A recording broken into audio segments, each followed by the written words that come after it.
Has anybody ever really told you the consequences of cheating?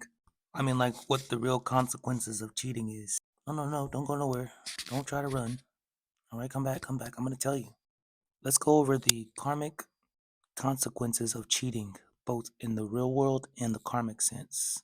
So let's start with the karmic part. Energetic debt. You take on the spiritual debt by the person you wounded, like somebody who trusted you. This can play out in ways like future betrayal, emotional numbness, and cycles of loneliness or abandonment. Number two, you have cord entanglement. This is where you link yourself to the betrayed and the third party, potentially carrying their shadow and their trauma.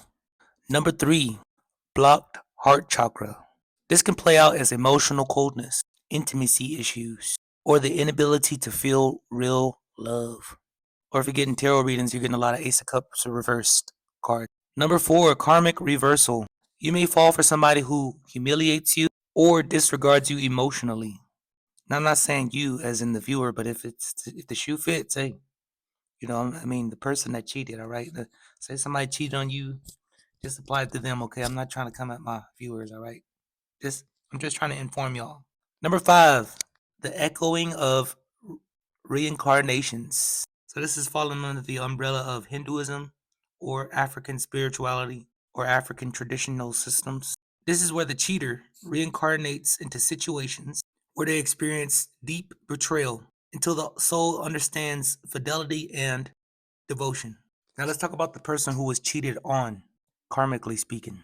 This person could go through what's called a karmic test.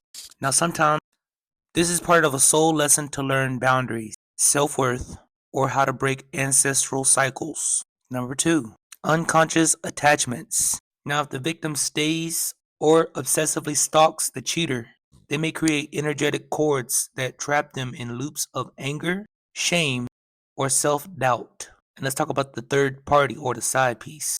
This is called complicity karma.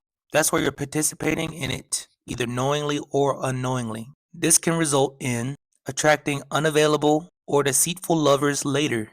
Number two, cycles of insecurity or never being chosen. And number three, inviting spiritual backlash, especially if the relationship was karmically protected. So that's like marriage or a soul union. Now I'm going to go over the real world consequences of cheating. We're going to talk about the emotional and the psychological umbrella of what's the consequences first. Number one is guilt, anxiety, and paranoia. Cheaters often become paranoid about being cheated on, even when it's not even happening. Next is the loss of intimacy. This is still under the emotional and psychological umbrella, so just think of it as like bullet two of that. This is where they can disassociate from a genuine connection and confuse manipulation with affection. Next is low self worth and all involved. So, this is where everyone questions their value, basically.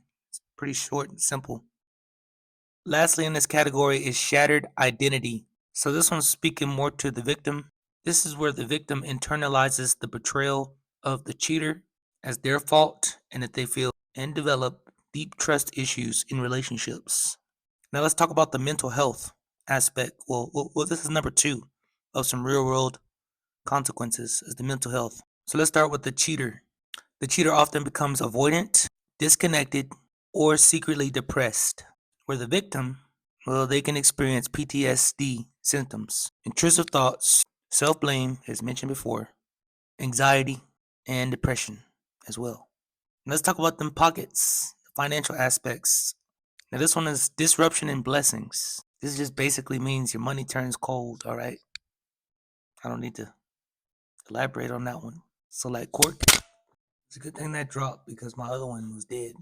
It died right when I dropped it, so picked up this one I had been charging. So, as I was saying, this is where court cases go wrong, business partnerships fail, and things like unexpected bills or accidents.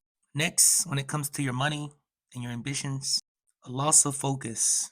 Dividing your emotional energy can lead to poor work performance, missed goals, or burnout. And lastly, public humiliation. Now, this is more if it's exposed. This is where the cheater loses status, credibility, or community standing.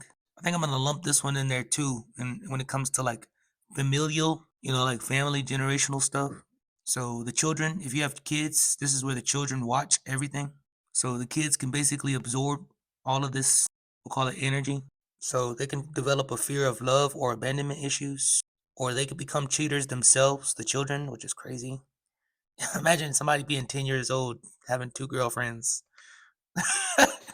or somebody that gets cheated on. So I'm so sorry. And this next one is called ancestral repetition. So this is more of like needing to break uh ancestral curses. Basically, if your family has a history of cheating and somebody partakes in it, it can get worse, passed down the generations, especially where there's power dynamics that play out in a nasty way. So now let's talk about how karma plays out. Now, if you're somebody that cheated on a faithful partner, the karmic mirror is they will get cheated on by a person that they love deeply.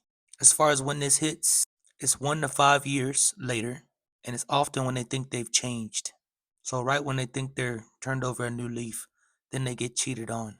If you've led somebody on while you've loved another, the karmic mirror here, you'll get ghosted or you'll get abandoned mid attachment. As far as when this happens, this is a short cycle, usually within a year. Now, the next one is if somebody has been used for sex or emotional support, then the karmic action, they experience a draining, obsessive, or abusive partner. When this happens, it's often immediately, and this is especially if they use spells or manipulation. Now, this next one is a doozy. Now, if you've cheated over and over and over again, or if you're married, the karmic mirror is losing a job, getting sick, like getting burned, or experiencing public humiliation. So, as far as when this hits, this is a long cycle. So, this can affect their health or their finances for decades. Now, let's go over some cleansing rituals that you can do to rectify this for anybody who may have partook in any of these things. I'm going to give y'all a list of some things that you can do. You can take hyssop baths and pray Psalms 51 prayers. The old purge me with hyssop and I shall be clean. Remedy number 2 is uncrossing candles. So this is black and white dual candles with lemongrass, rue, or camphor. Number 3 is cord cutting rituals, which I didn't really believe in these till now. I mean, I've been seeing them more and more, and then I've read them in books, so now I do believe in them. I actually will start doing these for people if y'all are interested. So comment below if you're interested. I will hook you up. Now this one is especially between the cheater and the people they hurt. So if you're on the receiving end or you're the one that did the cheating and you need this, that one's for you. Number 4, ancestor petitioning. This is where you ask your ancestors for forgiveness if the cheating was repeating. Generational. And number 5 is reparations. Basically, you make amends, you apologize, you honor truth, and you donate or serve someone selflessly. Now, this last part is a little extra for anybody that still is unsure if they want to believe what I'm saying. So, here's some key points to remember in case you guys are unable to really face the facts of what I'm saying. Just hear me out. So, these are signs of karmic activation. Number 1 is sudden emotional breakdowns without explanation. It's like bursting into tears or getting overwhelmed or not knowing why, self-explanatory. Number 2 is everything going well and then suddenly crashing. Number 3, repeating emotional patterns with new partners. Number 4, feeling spiritually heavy. And number 5, reoccurring dreams about betrayal, snakes, or being exposed. Don't forget to follow, comment, like, and share for more videos like this.